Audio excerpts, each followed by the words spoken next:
ರಾಜ್ಯದಾದ್ಯಂತ ಗಣರಾಜ್ಯೋತ್ಸವದ ಸಂಭ್ರಮ ಹೇಗಿದೆ ಅನ್ನೋದನ್ನ ನೋಡ್ತಾ ಹೋಗೋಣ. ಬೆಳಗಾವಿಯಲ್ಲಿ ಯಾವ ರೀತಿಯಾದಂತಹ ಸಿದ್ಧತೆಯನ್ನ ಮಾಡಿಕೊಳ್ಳಲಾಗಿದೆ ಅನ್ನೋದ್ರ ಬಗ್ಗೆ ಹೆಚ್ಚಿನ ಮಾಹಿತಿಯನ್ನ ನೀಡ್ತಾರೆ ನಮ್ಮ ಪ್ರತಿನಿಧಿ ಶ್ರೀಧರ್.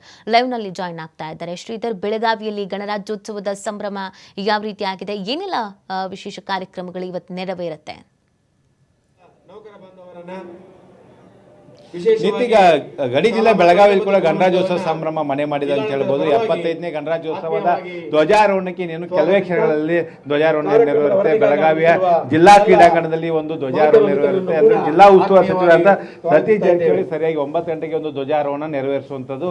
ಈಗಾಗಲೇ ಏನಂದ್ರೆ ಜಿಲ್ಲಾ ಕ್ರೀಡಾಂಗಣದಂತ ಈಗಾಗಲೇ ಗಣ್ಯರು ಕೂಡ ಮುಖ ಮಾಡ್ತಾ ಇದ್ದಾರೆ. ಈಗಾಗಲೇ ಪೊಲೀಸ್ ಇಲಾಖೆ ಆಗಿರ್ಬೋದು, ಜಿಲ್ಲಾಡಳಿತ ಆಗಿರ್ಬೋದು, ಬೆಳಗಾವಿ ಮಹಾನಗರ ಪಾಲಿಕೆ ಆಗಿರ್ಬೋದು, ಅವೆಲ್ಲರೂ ಕೂಡ ಸಿದ್ಧತೆ ಮಾಡಿಕೊಂಡಿರ್ತಕ್ಕಂಥದ್ದು. ಇನ್ನೊಂದು ವಿಶೇಷವಾಗಿ ಗಣರಾಜ್ಯೋತ್ಸವದ ಧ್ವಜಾರೋಹಣದ ಬಳಿಕ ಒಂದು ವಿಶೇಷವಾಗಿ ಆಕರ್ಷಕ ಪಥಸಂಚಲನ ನಡೆಯುತ್ತೆ. ಅದು ಪೊಲೀಸ್ ಇಲಾಖೆ ಆಗಿರ್ಬೋದು, ಹೋಮ್ ಗಾರ್ಡ್ಸ್ ಆಗಿರ್ಬೋದು ಮತ್ತು ವಿವಿಧ ಶಾಲಾ ಕಾಲೇಜಿನ ವಿದ್ಯಾರ್ಥಿಗಳು ಕೂಡ ಮತ್ತು NCC ವಿದ್ಯಾರ್ಥಿಗಳು ಕೂಡ ಒಂದು ಆಕರ್ಷಕ ಪಥಸಂಚಲನದಲ್ಲಿ ಭಾಗವಹಿಸ್ತಾರೆ. ಈಗಾಗಲೇ ಪಥಸಂಚಲನ ಕೂಡ ಎಲ್ಲ ರೀತಿಯ ಸಿದ್ಧತೆ ಕೂಡ ಮಾಡಿಕೊಳ್ಳಲಾಗಿದೆ.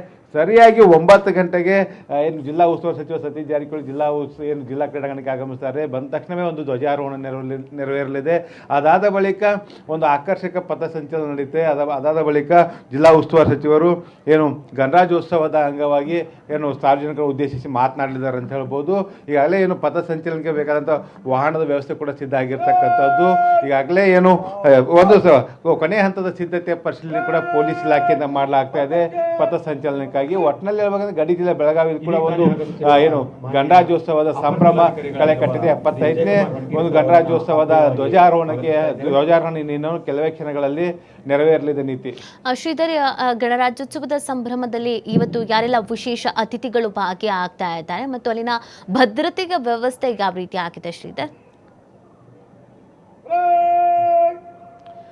ನಿತ್ಯ ಗಡಿ ಜಿಲ್ಲೆ ಬೆಳಗಾವಿಯಲ್ಲಿ ಕೂಡ ಈಗಾಗಲೇ ಏನು ಬೆಳಗಾವಿ ಪೊಲೀಸ್ ಕಮಿಷನರೇಟ್ ವ್ಯಾಪ್ತಿ ಆಗಿರ್ಬೋದು ಅಥವಾ ಜಿಲ್ಲಾ ಪೊಲೀಸ್ ವರಿಷ್ಠಾಧಿಕಾರಿ ಕಚೇರಿ ವ್ಯಾಪ್ತಿ ಆಗಿರ್ಬೋದು ಬರ್ತಕ್ಕಂಥ ಜಿಲ್ಲೆಯಾದಂಥ ಕೂಡ ಬಿಗಿ ಪೊಲೀಸ್ ಭದ್ರತೆ ಕೈಗೊಳ್ಳಲಾಗಿದೆ. ಮತ್ತು ಗಡಿ ಭಾಗದಲ್ಲಿ ಕೂಡ ಒಂದು ಹೆಚ್ಚಿನ ಒಂದು ಏನು ಚೆಕ್ ಪೋಸ್ಟ್ ನಿರ್ಮಾಣ ಮಾಡಿರ್ತಕ್ಕಂಥದ್ದು. ಇದರ ಜೊತೆಗೆ ಇನ್ನೊಂದು ವಿಶೇಷವಾಗಿ ಏನಂದರೆ ನಿತ್ಯ ಜಿಲ್ಲಾ ಉಸ್ತುವಾರಿ ಸಚಿವ ಸತೀಶ್ ಜಾರಕಿಹೊಳಿ ಬರ್ತಾರೆ. ಅದರ ಜೊತೆಗೆ ಬೆಳಗಾವಿ ಮಹಾನಗರ ಪಾಲಿಕೆಯ ಮೇಯರ್, ಉಪಮೇಯರ್ ಕೂಡ ಭಾಗವಹಿಸುವಂಥದ್ದು. ಜೊತೆಗೆ ಸ್ಥಳೀಯ ಶಾಸಕರು ಆಗಿರ್ಬೋದು, ಸಂಸದರಾಗಿರ್ಬೋದು, ಎಲ್ಲ ಗಣ್ಯರು ಕೂಡ ಒಂದು ಭಾಗವಹಿಸುವಂಥದ್ದು. ಜೊತೆಗೆ ವಿವಿಧ ಕ್ಷೇತ್ರದಲ್ಲಿ ಸಾಧನೆ ಮಾಡಿದಂಥ ಗಣ್ಯರಿಗೆ ಇಲ್ಲಿ ಒಂದು ಸನ್ಮಾನ ಮಾಡುವಂಥ ಕೆಲಸ ಕೂಡ ಒಂದು ಜಿಲ್ಲಾಡಳಿತದಿಂದ ಆಗುತ್ತೆ.